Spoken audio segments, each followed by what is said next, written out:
کہ اگر اللہ آپ کی ایکویشن سے نکل گیا، اگر اللہ آپ کی لائف سے نکل گیا تو سب کچھ ختم ہو گیا۔ میرے ایک دوست تھے، ان کے والد کی ڈیتھ ہوئی، تو ان کا جو چھوٹا بھائی تھا وہ والد کے ڈیتھ کو ایبزارب نہیں کر سکا، ڈائجسٹ نہیں کر سکا، یعنی اتنی اچانک وہ ڈیتھ تھی کہ ظاہر ہے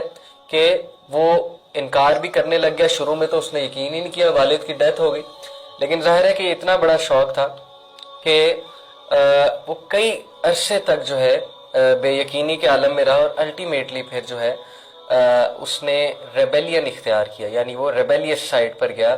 اور اللہ تعالیٰ سے ناراضگی شو کرنے لگا اور طرح طرح کی عجیب و غریب باتیں بنانے لگا کہ یہ اللہ تعالیٰ نے میرے ساتھ کیوں کیا وغیرہ وغیرہ۔ بہت بڑا حادثہ ہے، نو ڈاؤٹ۔ یہ ایک بہت بڑا غم ہوتا ہے کہ انسان کے ماں یا باپ میں سے کوئی ایک یا دونوں، جب انسان لڑکپن میں ہوتا ہے تبھی اللہ کو پیارے ہو جائے، اللہ تعالیٰ انہیں بلا لے۔ تو بہرحال مجھے بتایا انہوں نے کہ ایسا ہے، تو میں نے اس سے بات کی، تو میں نے اسے ایک ہی بات کی جو اس کو سمجھ لگ گئی۔ میں نے کہا کہ دیکھو، اس طرح غم کر کے، اس طرح پروکریسٹینیٹ کر کے، اور اس طرح بہت زیادہ ڈپریشن میں جا کے والد تو واپس آنے نہیں والے، اور اس طرح مایوسی کی باتیں کر کے اور اللہ تعالیٰ کو کرٹیسائز کر کے بھی وہ واپس نہیں آنے والے، ظاہر ہے۔ اور اللہ سے اگر تم کچھ اچھی امید لگاؤ گے اور صبر اختیار کرو گے، جیسے ہمارے نبی صلی اللہ علیہ وسلم نے تو اپنے والد کو دیکھا تک نہیں تھا، اللہ سے اگر تم صبر لگاؤ گے اور اچھی امید لگاؤ گے تو کل کو اللہ تعالیٰ تمہیں ان سے بہت اچھی حالت میں ملوائیں گے بھی جنت میں، اور تم ان کے لیے صدقہ جاریہ بنو۔ اب تو یہ کیا بات ہوئی کہ تم اپنے آپ کو بھی ٹارچر کر رہے ہو ڈپریشن میں جا کے،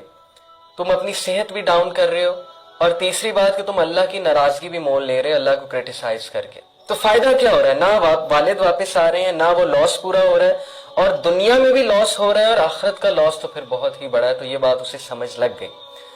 تو میں جو آپ سب کو سمجھانا چاہتا ہوں اس بات کو سمجھنے کی کوشش کریں کہ زندگی میں جتنے بھی لاسز ہوتے ہیں، دیکھیں ہر انسان کی زندگی میں کوئی نہ کوئی لاس اللہ رب العالمین نے لکھا ہوا ہے، لیکن اس کا یہ مطلب نہیں کہ جسٹ بیکاز ایک لاس آ گیا ہے تو انسان جو ہے مایوسی کی طرف چلا جائے۔ تو یہ ساری بات میں نے آپ کو کیوں بتائی، اس کا کانٹیکسٹ کیا تھا؟ کیونکہ زکریا علیہ السلام کا جو کریکٹر بتایا گیا وہ یہ ہے کہ وہ اللہ کے اتنے شکر گزار بندے تھے کہ چاہے دعا قبول ہو یا نہ ہو، اب چونکہ انہوں نے دعا کی ہوئی ہے تو وہ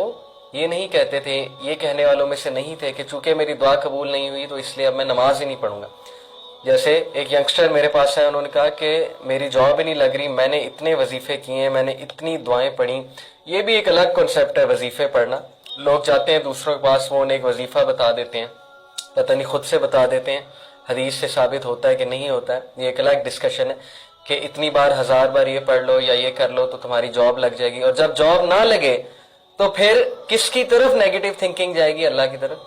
کہ انہوں نے تو کہا تھا مولوی صاحب نے کہ وظیفہ پڑھوں گا جاب لگ جائے گی، اب جاب نہیں لگی، جب جاب نہیں لگی تو پھر میں نمازیں کیوں پڑھوں؟ کلیئرلی انہوں نے کہا کہ میں پہلے نمازیں پڑھتا تھا، میرا نمازیں پڑھنے کا دل ہی نہیں کرتا، نہ میرا دعا کرنے کا دل کرتا ہے کیونکہ میرا کام ہی نہیں ہو رہا۔ تو میں نے انہیں کہا کہ یہ جو غریب ہے جو فٹ پاتھ پہ سوتا ہے، اس کو تو کھانے کو نہیں ملتا دو وقت کا صحیح سے یا 3 وقت کا صحیح سے، تو یہ نمازیں پڑھنا چھوڑ دیں یا یہ کفر کر بیٹھے؟ تو یہ جو فلسفہ ہمارا بن چکا ہے عبادت کا کہ عبادت کچھ پانے کے لیے ہے، یہ بہت غلط فلسفہ ہے، اور آئی ڈونٹ نو کہ سم ہاؤ کہاں پہ مسٹیک ہوئی ہے کہ ہماری یوتھ کو، ہمارے نوجوانوں کو اللہ کی عبادت کا کنسیپٹ یہ گیا ہے کہ اللہ کی عبادت کچھ حاصل کرنے کے لیے کی جاتی ہے، اپنی کو خواہش منوانے کے لیے کی جاتی ہے، یعنی خوش کیا جاتا ہے اللہ کو اور پھر اللہ تعالیٰ جو ہے دعائیں قبول کرتا ہے۔ تو یہ ایک لحاظ سے تو میں یہ کہہ سکتا ہوں کہ ظاہر ہے جو اللہ تعالیٰ کے جتنا قریب ہوگا اس کی دعا میں اتنا افیکٹ ہوگا، یہ تو بات ٹھیک ہے جنرلی سپیکنگ، لیکن یہ کوئی رول نہیں ہے کہ جو بندہ بہت نمازیں پڑھ رہا ہے تو 100% اس کی ساری دعائیں ہی قبول ہوں گی۔ نماز بیسیکلی اللہ کی عبادت ہے،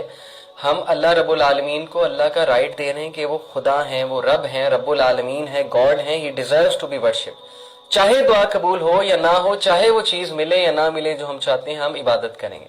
ہم اللہ رب العالمین کے آگے سجدہ ریز ہوں گے جیسے انبیاء تھے۔ جیسے کہ اسی طرح جو ایک نبی تھے جو بہت سخت بیمار ہوئے، اور اس حد تک بیمار ہوئے کہ ان کے اپنی فیملی والے ان سے دور چلے گئے تھے۔ تو دیکھیے کہ انہوں نے تو اللہ تعالیٰ سے مایوسی کا اظہار نہیں کیا، انہوں نے تو جو ہے وہ کفریہ کلمات اپنی زبان سے ادا نہیں کیے، انہوں نے تو یہ نہیں کہا کہ چونکہ اب میں بیمار ہو چکا ہوں بہت زیادہ تو لہٰذا اب میں اللہ کی عبادت ہی نہیں کروں گا. تو اللہ کے برگزیدہ بندے جو ہوتے ہیں وہ اللہ رب العالمین سے اپنا تعلق مزید مضبوط کرتے جاتے ہیں ٹیسٹ اور ٹرائلز میں. یہ ہے سیکھنے والی بات. لیکن اکثر ایسے ہوتا ہے کہ انسان ایک ایسی دعا کرتا ہے جو انسان کے سب کانشیس میں ہوتا ہے کہ ایک امپاسبل سی چیز ہے، لیکن وہ بہت امید لگا کے اللہ سے دعا کرتا ہے، اور جب وہ چیز اسے ریالٹی بنتی نظر آتی ہے، اپنی آنکھوں سے دکھتی نظر آتی ہے. یہ وہی لوگ فیل کر سکتے ہیں میری بات جنہوں نے اللہ سے بہت پرزور انداز میں، بہت مخلص انداز میں ایک دعا کی، اور کرتے گئے اور آخر کار انہیں ان کی دعا قبول ہوتی نظر آئی. تو وہ اس بات سے ریلیٹ کر سکتے ہیں کہ جب وہ قبول ہوتی نظر آتی ہے تو انسان کو خود یقین نہیں ہوتا کہ سبحان اللہ یہ دعا قبول ہو رہی ہے، اور یہ اس کی ایکسائٹمنٹ ہوتی ہے. تو زکریا علیہ السلام کی یہی ایکسائٹمنٹ تھی کہ انہوں نے کہا کہ اے میرے رب، میرے ہاں کیسے بچہ ہوگا، حالانکہ میری بیوی جو ہے، میں بالکل بوڑھا ہو گیا ہوں اور میری بیوی بانجھ ہے. فرمایا اسی طرح اللہ تعالیٰ جو چاہے کرتا ہے. اس سے ایک پوائنٹ اخذ ہوا کہ جو اللہ سے حسن ظن لگاتا ہے اور جو دعا میں جلد بازی نہیں کرتا ہے. میں آپ کو حدیث سنا رہا ہوں کہ جو دعا میں جلد بازی نہیں کرتا. جلد بازی سے کیا مراد ہے کہ ایک شخص کہے میں نے دعا کی قبول ہی نہیں ہوئی، میں نے دعا کی قبول ہی نہیں ہوئی، سب کو جا کے بتاتا پھرے کہ میری دعا قبول ہی نہیں ہوئی.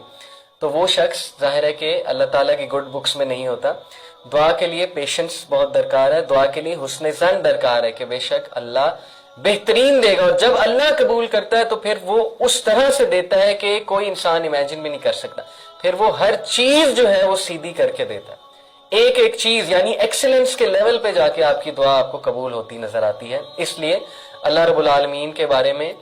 پازیٹیو الفاظ کہنا، پازیٹیو الفاظ سوچنا اور حسن ظن رکھنا یہ ہمارے ایمان کا حصہ ہے. اور انبیاء چونکہ اللہ سے بہت حسن ظن رکھتے تھے، امید کی پیک تھی ان کی دعا، اسی لیے ان کی دعائیں قبول بھی ہوتی تھی اور انہوں نے اپنی آنکھوں کے سامنے میریکلز ہوتے دیکھے. پھر تو ایسا انسان جو کہ ایج پہ کھڑے ہو کے اللہ کی عبادت کر رہا ہے کہ جب تک تو اچھائی آ رہی ہے تو زبردست، واہ واہ چیریٹی بھی ہو رہی ہے، واہ واہ عبادت بھی ہو رہی ہے، لیکن جیسے ہی کوئی ٹیسٹ آیا، کوئی ٹرائل آیا، کوئی حالات تھوڑے سے ڈاؤن ہوئے، اسی وقت ایمان جو ہے ڈاؤن گیا، نمازیں بھی چھوٹ گئیں، دعائیں بھی چھوٹ گئیں، اور زندگی میں ایک مایوسی بھی آ گئی، پروکریسٹینیشن بھی آ گئی، لیزینس بھی آ گئی، اور پھر شکوے شکایات بھی آ گئے. تو اللہ کہتے ہیں خسرت دنیا والآخرہ، اس نے کھو دیا، اس نے خسارہ کر دیا دنیا میں بھی اور آخرت میں بھی. دنیا میں خسارہ کیسے ہے کہ دنیا میں اللہ سے باغی ہو گیا، یعنی مایوس ہو گیا یا کفر بھی کر بیٹھا. کتنے لوگ ہیں کہ ان کی زندگی میں کوئی حادثہ ہوتا ہے، وہ حادثہ ان سے ڈائجسٹ نہیں ہو پاتا، اور چونکہ وہ ڈائجسٹ نہیں ہو پاتا تو پھر وہ کہتے ہیں ہینس دیر از نو گاڈ، وہ ایتھزم کی طرف چلے جاتے ہیں.